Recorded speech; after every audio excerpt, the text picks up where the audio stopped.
തന്റെ ജീവിതത്തിൽ മനുഷ്യൻ വഞ്ചിക്കപ്പെടുന്ന 4 വഞ്ചനകളെ തുറന്നു കാട്ടുകയാണ് പടച്ചോൻ ചെയ്യുന്നത്. ഒന്നാമത്തേത് എന്താണ്? ദ മെജോറിറ്റി, അല്ലെ? ഭൂരിപക്ഷം ആളുകൾ പറയുന്നത് ശരിയാണ്, ഭൂരിപക്ഷമാണ് ശരി, അല്ലെ? ഇവിടുത്തെ എല്ലാ ക്രമങ്ങളും അങ്ങനെയാണ്. ഭൂരിപക്ഷം കിട്ടിയവരാണ് അധികാരം കൈയാളുക, ഭൂരിപക്ഷത്തിനാണ് വോയിസ് ഉണ്ടാകുക. എന്നാൽ സഹോദരങ്ങളെ, ഇസ്ലാമിൽ ഭൂരിപക്ഷത്തിന് യാതൊരു വോയിസും ഇല്ല. അള്ളാഹുവും റസൂലും എന്ത് പഠിപ്പിച്ചോ അതാണ് അൽ ജമാഅ.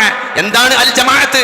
അള്ളാഹുവും റസൂലും എന്ത് പറഞ്ഞോ, മുൻഗാമികൾ എന്തൊന്നിൽ ഉറച്ചു നിന്നോ അതാണ് അൽ ജമാഅ. അത് ഒരാൾ ഒറ്റക്കാണെങ്കിലും അവനാണ് ജമാഅത്ത്, ആളുകളുടെ എണ്ണം കൊണ്ടല്ല. അതുകൊണ്ട് നമ്മൾ പ്രത്യേകം മനസ്സിലാക്കേണ്ടത്, ഭൂരിപക്ഷം ആളുകളും അള്ളാഹുവെ അല്ലാതെ ആരാധിക്കുന്ന ഒരു സാഹചര്യത്തിൽ ഏതാനും യുവാക്കൾ അതൊക്കെ അവഗണിച്ചുകൊണ്ട് അള്ളാഹുവിനെ മാത്രം ആരാധിക്കാൻ വേണ്ടി ഒരു ഗുഹയിൽ അഭയം പ്രാപിച്ച് 309 വർഷം ആ ഗുഹയിൽ ഉറങ്ങിയ അവരെ അള്ളാഹു രക്ഷപ്പെടുത്തിയ കഥയാണ്. അതുകൊണ്ട് ഭൂരിപക്ഷം അതൊരു വഞ്ചനയാണ്. ഭൂരിപക്ഷത്തിന്റെ നിലപാട് അത് വഞ്ചനയുടെ നിലപാടായിരിക്കും. സത്യം, അള്ളാഹുവും റസൂലിനെതിരെ ആര് നിന്നാലും സഹോദരങ്ങളെ, അവിടെ അള്ളാഹുവും റസൂലും എന്ത് പഠിപ്പിച്ചോ അതാണ് അതിന്റെ ശരി. അവിടെ ആളുടെ എണ്ണം നോക്കേണ്ടതില്ല, അവിടെ ആരൊക്കെ നിൽക്കുന്നു എന്ന് നോക്കേണ്ടതില്ല. എന്താണ് അതിന്റെ മാനദണ്ഡം, അവരുടെ നിലപാടിന്റെ മാനദണ്ഡം അത് അള്ളാഹുവും റസൂലും പഠിപ്പിച്ചതാണോ എന്ന് മാത്രം നോക്കിയാൽ മതി. അവിടെ ആളെത്രണ്ട് നോക്കേണ്ടതില്ല സഹോദരങ്ങളെ. അതുകൊണ്ട് അതാണ് എല്ലാ വെള്ളിയാഴ്ചയും നമ്മളെ ഓർമ്മപ്പെടുത്തുന്ന ആദ്യത്തെ കഥയിൽ നിന്ന് നമ്മൾ മനസ്സിലാക്കേണ്ട ഏറ്റവും വലിയ പോയിന്റ് അതാണ്. ഭൂരിപക്ഷമല്ല ശരി, അള്ളാഹു എന്ത് പഠിപ്പിച്ചോ അതാണ് ശരി. രണ്ടാമത്തെ കഥ 2 ആളുകളുടെ, തോട്ടക്കാരുടെ കഥയാണ്. 2 തോട്ടക്കാർ, അല്ലെ? ഒരാൾക്ക് നല്ല അള്ളാഹു നല്ല ഐശ്വര്യങ്ങൾ നൽകി, നല്ല തോട്ടം, ഇടതൂർന്ന് വളർന്ന തോട്ടങ്ങൾ, അതിൻ്റെ അരുവി ഒഴുകിക്കൊണ്ട്, വെള്ളത്തിനൊരു മുട്ടുമില്ല, നല്ല കൃഷി, ഫലഭൂയിഷ്ടമായ ഭൂമി, നല്ല വിളവെടുപ്പ്. പക്ഷേ സഹോദരങ്ങളെ, കാര്യങ്ങളെല്ലാം നമ്മൾക്ക് അനുകൂലമാകുമ്പോഴും, അല്ലെ? കച്ചവടമുണ്ട്, നല്ല വണ്ടിയുണ്ട്, മക്കളൊക്കെ ഉഷാറാണ്, എല്ലാം കൊണ്ടും ദുനിയാവിൽ നമ്മൾ അനുഗ്രഹം നമുക്ക് കിട്ടുന്ന സന്ദർഭത്തിൽ നമ്മൾ വിചാരിക്കും സഹോദരങ്ങളെ, അങ്ങനെ അത്ര പെട്ടെന്നൊന്നും നമ്മൾ അങ്ങനെ തളർന്നു പോകൂല, നശിച്ചു പോകൂല സഹോദരങ്ങളെ. നമുക്ക് പഠിച്ചോന് നമ്മളോട് വലിയ ഇഷ്ടമാണ്, ഇതൊക്കെ കാലാകാലം നിലനിൽക്കും, എൻ്റെ അധികാരവും സ്വാധീനവും എൻ്റെ സമ്പത്തുമെല്ലാം എന്നെ ഇവിടെ നിലനിർത്തും എന്ന് വിചാരിക്കല്ല, എന്ന് വിചാരിക്കുന്ന രൂപത്തിൽ പ്രവർത്തിക്കുക. അത് വലിയ വഞ്ചനയാണ് സഹോദരങ്ങളെ. ഈ കിട്ടുന്ന അനുഗ്രഹങ്ങൾ, അല്ലെ? നമ്മളെ വണ്ടികൾ, നമ്മളെ വീട്, നമ്മളെ മക്കള്, നമ്മളെ ബിസിനസ്, നമ്മളെ ജോലി, എന്തെല്ലാം അനുഗ്രഹങ്ങൾ ആസ്വദിച്ചു കൊണ്ടിരിക്കുന്നുണ്ടോ, അത് ശാരീരികമാകട്ടെ, മാനസികമാകട്ടെ, സാമ്പത്തികമാകട്ടെ, സാമൂഹികമാകട്ടെ, നമ്മൾ അനുഭവിച്ചുകൊണ്ടിരിക്കുന്ന, നിലനിന്നുകൊണ്ടിരിക്കുന്ന അനുഗ്രഹങ്ങൾ അതെപ്പോ വേണമെങ്കിലും നഷ്ടപ്പെട്ടു പോകുമെന്നുള്ള ബോധം, അതൊക്കെ പടച്ചോന് ഒരു പ്രയാസമില്ലാതെ തിരിച്ചു പിടിക്കാൻ അറിയാമെന്നുള്ള കഴിവുണ്ട് എന്നുള്ള ഒരു അള്ളാഹുവിനെ കുറിച്ചുള്ള ബോധമാണ് രണ്ടാമത്തെ കഥയിലൂടെ നമ്മൾ ഓർമ്മപ്പെടുത്തുന്നത്. ഇത് ആഴ്ചയിൽ ഓർമ്മിപ്പിക്കണമെന്നറിയോ, ഇതൊക്കെ മറന്നുപോകും. ഇത് നിത്യജീവിതത്തിൽ മല്ലിട്ട് കൊണ്ടിരിക്കുന്ന കാര്യമാണ്. വഞ്ചിക്കുന്ന ദുനിയാവിലാണ് ജീവിച്ചുകൊണ്ടിരിക്കുന്നത്. അപ്പൊ ആ ഒരു അറിവാണ് സഹോദരങ്ങളെ റിമൈൻഡറായിട്ട് എല്ലാ ആഴ്ചയും ഓർമ്മപ്പെടുത്തിക്കൊണ്ടിരിക്കുന്നത്. മൂന്നാമത്തത് എന്താണ്?